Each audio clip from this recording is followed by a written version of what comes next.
Hey, what's up everyone? This is Silver Slayer. Ladies and gentlemen, silver stackers across the world, welcome to another very interesting, educational, yet controversial video. Everyone thinks they're an expert on silver scarcity, on the silver shortage. I go off cold hard facts. Everyone that says, oh, there's plenty of silver, they're theorizing, they're assuming, they're speculating. But what about the U.S. Mint literally coming out with an article last week telling us that they are having a hard time finding silver to mint their American Eagles?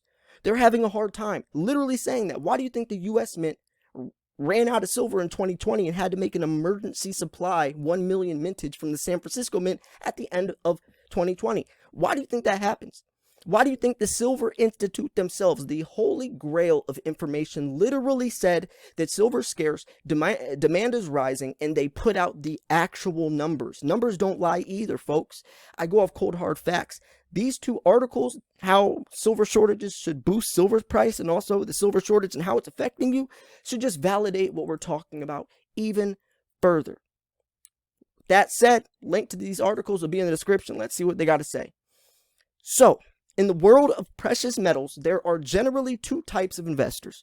A, those who want to hold and own the metals themselves, and B, those who just want to benefit financially from the ownership of metals. And I wouldn't even say that's ownership, because if you can't hold it, you don't own it. Someone else owns it. If you don't own it, that means someone else owns it. And you want to hear the numbers? Every ounce of silver that's in your safe is 100 times bought over, which means 99 other people theoretically own that silver, but guess what? You're the only real owner because it's in your hands. It's in your house. The whole point of investing in a precious metal is it has intrinsic value, which means it's not about the price tag or the spot price attached to it. It's about the 1 ounce of silver inside of it. And if you're investing into the SLV, the PSLV, any ETF, or even ETP, you're missing the entire point of what makes silver so valuable. So this has given a kind of rise, or the bifurcated precious metal market on one half, which caters to the physical metal investor, and the other half, which caters to the paper metal investor. Physical investors are those who want to hold physical metals themselves, whether they're hoarding gold and silver coins inside of a dresser drawer, stashing coins in a safety deposit box, or investing in physical precious metals through a gold IRA or silver IRA. These investors know that unless you own a physical, tangible asset, your ownership claim could be tenuous. On the other hand, you have paper investors who are more than happy to invest in shares. You know, these people aren't, they're not, I wouldn't really call them silver stackers, because they're in it from like a digital point of view almost. It's almost like crypto. Silver stackers, the whole point, you know, they're missing them. It's extremely contradicting, to say the least. But in most cases, they don't want to own or hold the underlying metal. This has led to speculation that there is a great divergence between the physical market for precious metals and the paper market for precious metals. And with recent movements in the silver market, we could be on the verge of an explosion of the silver price if the relationship between physical silver and paper silver breaks down. Not enough silver to cover paper. Like I was just saying, every ounce of silver is 100 times bought over. All these contracts on the SLV, if those people were to turn the contract in and say, hey, I'm ready to own that ounce that it says I have, there's not enough. That ounce that they think is in some vault across the world from some custodian you can't even pronounce his first name, that's not really there. There's no actual silver. You're theoretically owning a contract that says you have silver, but it's an illusion, right? They invest in derivatives such as futures, betting that the gold price or the silver price will move up or down, in many cases down. As those contracts expire, they cause changes in the price of gold and silver, and as investors, they have to purchase metals to cover their contracts. As Moy pointed out, as more and more often, these short contracts expire, the result should be an increase in the price as less paper silver in the form of futures is hanging out there, suppressing the silver price. And as it stands right now, the number of nominal derivatives of the silver in existence far exceeds the amount of physical silver able to be delivered. At some point, something's got to give. And it really does. Something has to give. This can't go on forever. Shortages of physical silver. So what Moy probably didn't anticipate was just how quickly shortages of physical silver would show up in the market. It all started a couple of weeks ago as the U.S. Mint announced to disappointed customers that it would have to postpone sales of some of its popular silver coins. Like I was just saying, the U.S. Mint stated, global silver shortage has driven demand for many of our bullion and numismatic products to record heights.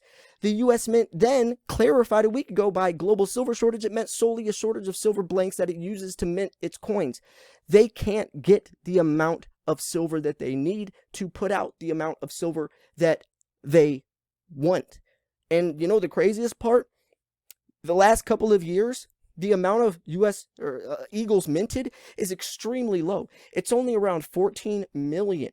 Usually the U.S. Mint is producing 30, 40 million American Eagles per year.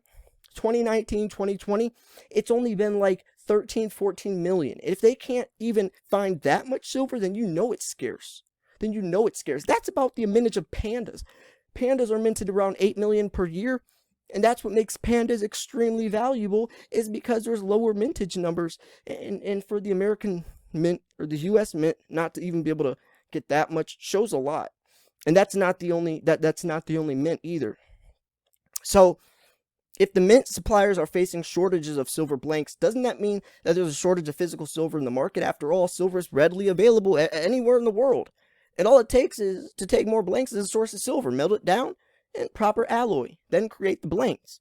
It's a process that happens every day, and that has happened for years. So if coin blank suppliers are suddenly unable to provide blanks to the mint, it has to be the result of a widespread shortage of physical silver in the market. He explained it perfectly. The U.S. Mint just didn't want to scare people because they first came out saying this, and then they had to cover their butts, say, well, we meant blanks. That's the same thing. A blank is still the same thing as silver. Supposedly, the problem isn't the only one, the only unique U.S. mint either, as mints around the world are facing difficulty in sourcing gold and silver to mint their coins. Of course, the easy solution to a shortage of physical metal is to raise the price you're offering to buy the metals. That brings a whole bunch of silver and gold out of the woodwork, from silverware to jewelry to grandma's old junk coin hoard. But that would also result in a rise in the silver price, which government mints would try to avoid. As a result, they decide to sit on their hands and allow a shortage to occur. But as the shortage occurs, it intensifies, it sets off panic among investors who hear about the silver shortage, and that could boost demand even higher, setting in self-fulfilling round of price increases. The long and the short of it is that there just isn't enough physical silver available today at existing spot prices. If you really want physical silver, you're going to have to pay for it and expect to pay a hefty premium to the spot price. Like I was saying, why do you think American Eagles have such a hefty premium? Because it's scarce. I swear, I see people in my comment sections acting like I'm crazy, and it's like, are you serious? I'm literally talking about, I'm showing you guys evidence, video after video, article after article, chart after chart, graph after graph, showing you guys. And you guys still don't believe me. You guys still say I'm clickbaiting you. When I literally make a video, the silver shortage is here. Oh, he's just clickbaiting. Why? Because I make a good thumbnail that's catchy? Why? Because I know how to title my videos properly to get views? What, am I supposed to make a crappy thumbnail and title it all boring so nobody watch? That's what a YouTuber does. They make videos to stand out compared to other videos because it's a competition. When it's on the sidebar, do you think my video is going to get clicked compared to the next one above me or below me that looks better, that stands out? No, I got to make my thumbnails good. Why do you think I have so many subscribers? You think that's from not making good thumbnails? Anyways, I'll stop right there. But anyways, where will silver go next? The only question that remains is when the final break between the paper silver and physical silver will occur. That's the cold hard facts right there. At some point, the fact that physical silver is in short supply and unobtainable at spot price is going to have to result in a change in the spot price to reflect the reality of the market price. And when that happens, silver investors may be in for a treat. I mean, this is one of the best articles I've read in a while. It breaks it down like I talk about on a daily basis. In fact, with silver currently trading nearly $28 an ounce before a financial crisis or stock market crash, it could go far higher once the next crisis occurs. If silver tripled in price, it would be a bargain compared to gold, but that kind of gain would be a tremendous benefit to silver investors, right? And when I talk about that, so triple the price, so 30, 60, 90, he's talking about $100 silver. He's still saying that would be a bargain. Gold is overpriced, silver's underpriced. How underpriced? Extremely underpriced. If you want to take advantage of the benefits of owning physical silver, you could do it through a silver IRA, but I recommend going on APMEX, scrolling through some American Eagles, get a tube of American Eagles, go to SD Bullion, Provident Metals, JM Bullion, Modern Coin Mart, wherever you want, Silver Gold Bowl, even your local coin shop. Buy some American Eagles, buy coins that are closest to spot price, and hold them. Just hold them in your safe. And don't panic sell if there's a correction or a sell-off that's actually healthy for the market. Hold it. Don't sell it. And reap the rewards. Silver stackers always get the last laugh. I can promise you that. Anyways, this article's so long, I'm going to have to break this article into a different video. It's talking about it from a different perspective. It's also talking about how it's affecting you. So I think these would be two separate videos, and they'll still be, decent. It's not going to be repeating the same type of perspective and the same type point. So stay tuned for this next video I'm going to be doing, talking about the silver shortage and how it's affecting you. And I even got other stuff that there's so many freaking articles out here. This one's another really good article that I found. It's talking about how silver, there's so much more going on. And that's the stuff behind the scenes that nobody really looks at, right? I try to inform you guys on a daily basis and talk about the most relevant, important stuff, and I got y'all. Make sure you're subscribed. I'm doing a 47,000 subscriber giveaway. This was Silver Slayer. Thanks for tuning in. I'll see you guys soon. Peace.